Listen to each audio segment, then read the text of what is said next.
যারা কোরবানি করব এবং কোরবানি করব না, গত রাত থেকে তাদের জন্য প্রথম করণীয় ছিল চুল নখ না কাটা। এটা যারা কোরবানি করব এবং করব না সবার জন্যই।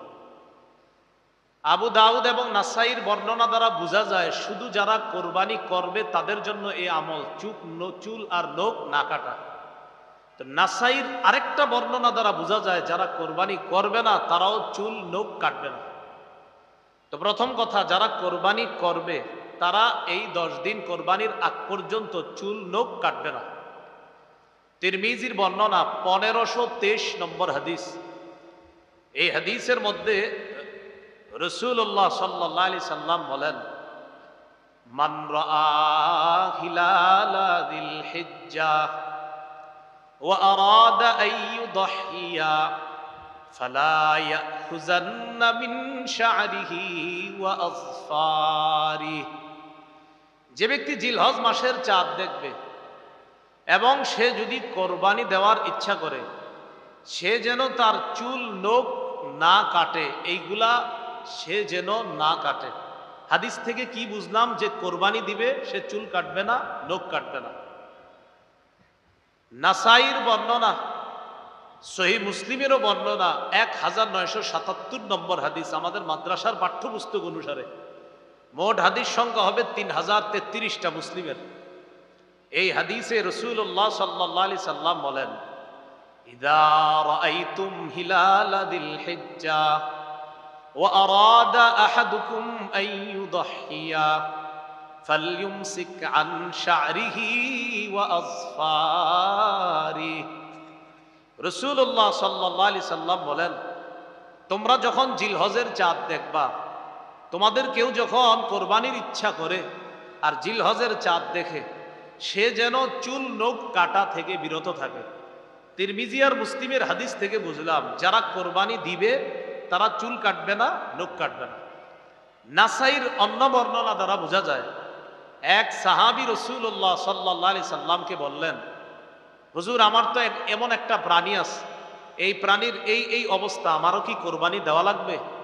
তো নবীজি তার হালাত ছুঁই না বললেন, না না, তোমার কোরবানি দেওয়া লাগবে না। তুমি কোরবানির দিন চুল কাটবা, নখ কাটবা। বুঝেন কি বলে? তুমি কোরবানির দিন চুল নখ কাটবা, এর মানে কোরবানির আগ পর্যন্ত তুমিও চুল কাটবা না, নখ কাটবা না। কোরবানির দিন তুমি চুল নখ কাটবা, অন্যরা কোরবানি করলে যে সওয়াব, তুমি এই আমল করেও সেই সওয়াব পাবে। এখান থেকে বোঝা যায় যে কোরবানি করবে না সেও কোরবানির আগ পর্যন্ত চুল নখ কাটা থেকে বিরত থাকবে, কোরবানির দিন সে চুল নখ কাটবে। এমনকি এই 10 দিন বাচ্চাদেরও চুল না কাটা যদি পারেন, এটা কোনো জরুরি বিষয় না। আব্দুল্লাহ ইবনে ওমর রাদিয়াল্লাহু তাআলা আনহুমা এক এলাকা দিয়ে রওনা করছে। মাররা বিইমরাআতিন তাখুযু মিন শা'রি ইবনিহা। এক মহিলা তার বাচ্চার চুল কাটতেছে, বাচ্চার চুল কাটে। তো ইবনে ওমর বললেন, আহা, তুমি যদি কোরবানির দিন পর্যন্ত একটু অপেক্ষা করতা, তারপর যদি চুলটা কাটতা। কি বোঝা যায়? বাচ্চার মাকে ইবনে ওমর রাদিয়াল্লাহু তাআলা আনহুমা বললেন, তুমি যদি কোরবানির দিন পর্যন্ত অপেক্ষা করতা, তারপর যদি চুলটা কাটতা। এখান থেকে বোঝা যায় বাচ্চাদেরও 10 দিন পর্যন্ত আপনার চুল না কাটা। এটি কিন্তু জরুরি বিষয় না, যদি করেন খুব ভালো। তাহলে জিলহজের প্রথম কাজ পাইলাম আমরা, চুল নখ না কাটা। আমি আপনাদের সামনে সূরাতুত তাওবার 36 নম্বর আয়াতে কারিমা তেলাওয়াত করলাম। আয়াতে আল্লাহ পাক রব্বুল আলামিন বলেন, ইন্না ইদ্দাতাশ শুহুরি ইনদাল্লাহি 12 শাহরান ফি কিতাবিল্লাহ ইয়াওমা খালাকাস সামাওয়াতি ওয়াল আরদ মিনহা আরবাআতুন হুরুম। নিশ্চয়ই আল্লাহর কাছে মাস সমূহের গণনা হলো 12 মাস। আল্লাহর কাছে মাস সমূহের গণনা 12 মাস। 12 মাসে 1 বছর। যেদিন আল্লাহ আসমান জমিন সৃষ্টি করেছেন সেদিন থেকে আল্লাহর বিধান মতে 12 মাসে 1 বছর। মিনহা আরবাআতুন হুরুম। এই 12 মাসের মধ্যে 4টি মাস সম্মানিত। কোন 4 মাস সম্মানিত? সহিহ বুখারীর 4662 নম্বর হাদিস। রাসূলুল্লাহ সাল্লাল্লাহু আলাইহি সাল্লাম বলেন, ইন্নাজ জামানা ক্বাদ ইসতাদারা কাহাইআতিহি ইয়াওমা খালাকাল্লাহুস সামাওয়াতি ওয়াল আরদ। আসমান জমিন যেদিন আল্লাহ সৃষ্টি করেছেন সেদিন থেকে সময় যেইভাবে চলে এসেছে ওইভাবে সময়ের অবস্থা আবার ফিরে এসেছে, সময় আগের অবস্থায় ফিরে এসেছে। এটার দ্বারা কি উদ্দেশ্য? আরবের মানুষরা নিজের মন মতো মাস নির্ধারণ করত, কম বেশি বানায়া নিজের মন মতো মাস নির্ধারণ করত। নবী ঘোষণা করলেন, তোমাদের মন মতো হবে না, আল্লাহ যেইভাবে সৃষ্টি করেছেন ওইভাবে সময়ের অবস্থা আবার ফিরে এসেছে। আসসানাতু ইসনা আশারা শাহরা, নবীজি বললেন 12 মাসে 1 বছর। মিনহা আরবাতুল হুরুম, এর মধ্যে 4টি সম্মানিত। সালাসুল মুতাওয়ালিয়াত, 4 মাসের মধ্যে 3টি ধারাবাহিক। 1 নাম্বার যুলকাদা, 2 নাম্বার যুলহিজ্জাহ, 3 নাম্বার আল মুহররম। 1 নম্বর হলো জিলকদ মাস, এরপর হলো জিলহজ মাস, তৃতীয় হলো মুহররম মাস। এই 3টা মাস দেখবেন ধারাবাহিক, জিলকদ, জিলহজ, মুহররম। চতুর্থ মাস কোনটা? ওয়া রজবু মুদর আল্লাযী বাইনা জুমাদা ওয়া শাবান। আরেকটা হলো রজব মাস, যে রজব মাস জুমাদাল আখিরা এবং শাবান মাস, এই 2 মাসের মাঝের মাস। জুমাদাল উখরা বা জুমাদাল আখিরা, এর পরের মাসের নাম হলো রজব, এর পরের মাসের নাম শাবান। তাহলে জুমাদাল আখিরা বা জুমাদাল উখরা আর শাবান, এই 2 মাসের মাঝের মাস হলো রজব মাস।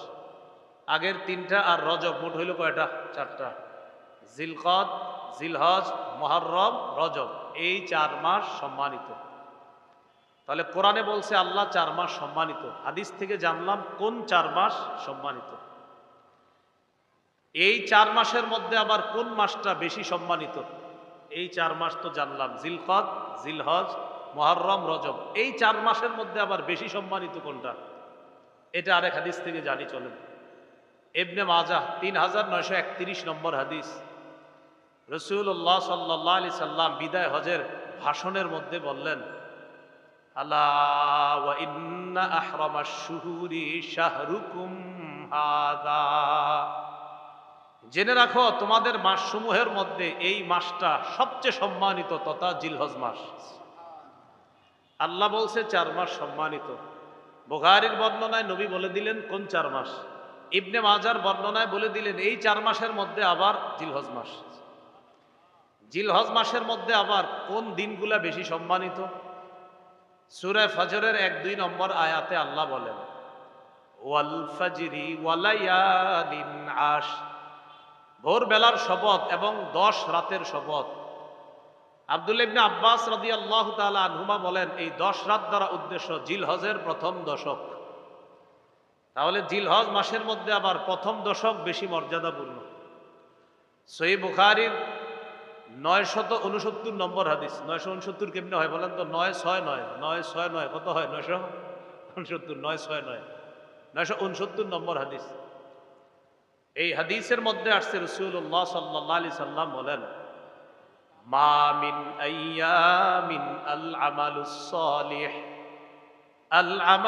সালিহ ফিহা আহাব্বু ইলাল্লাহ মিন হাযিহিল আইয়াম, ইয়ানি আল আশার। রাসূলুল্লাহ সাল্লাল্লাহু আলাইহি সাল্লাম বলেন, যেই দিনগুলোতে মানুষ ইবাদত করে, নেক আমল করে, নেক আমল যেই দিনগুলোতে মানুষ করে, জিলহজ মাসের প্রথম দশকের নেক আমলের মতো এত দামি নেক আমল আল্লাহর কাছে অধিক প্রিয় আর কোনো নেক আমল নাই। এই 10 দিনের নেক আমল আল্লাহর কাছে এত দামি। বলেন তো আল্লাহ বলছে কয় মাস সম্মানিত? নবী বলে দিয়েছে কোন 4 মাস। বলেন তো যেই 4 মাস সম্মানিত, ওই 4 মাসের মাঝে আবার বেশি সম্মানিত কোন মাস? জিলহজের মধ্যে আবার কোন 10 দিন বেশি সম্মানিত? প্রথম 10। এই 10 দিনের মধ্যে আবার কোন দিনটা বেশি সম্মানিত? এই 10 দিনের মধ্যে।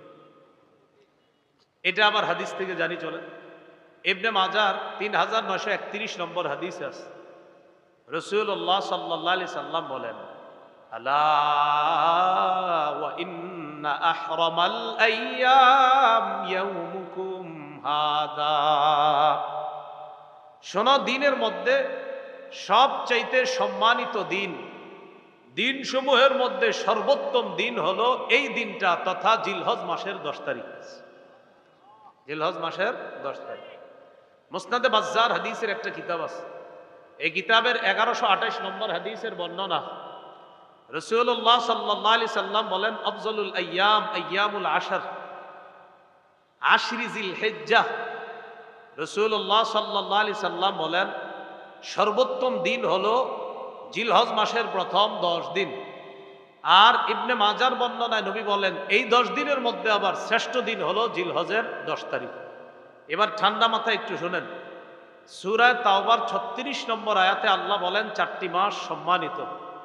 সহিহ বুখারীর 4662 নম্বর হাদিসে রাসূল বলেন, জিলকদ, জিলহজ, মুহররম আর রজব, এই 4 মাস সবচেয়ে সম্মানিত।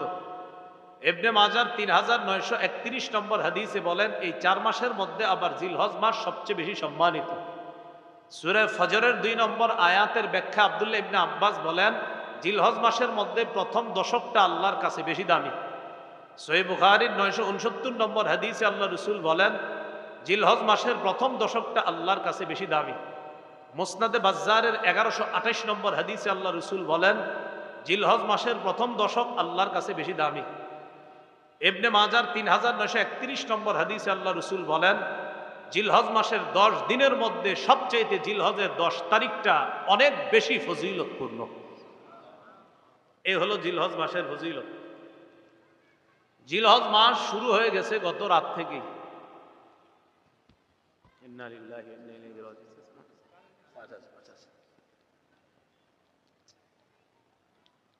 আলহামদুলিল্লাহ।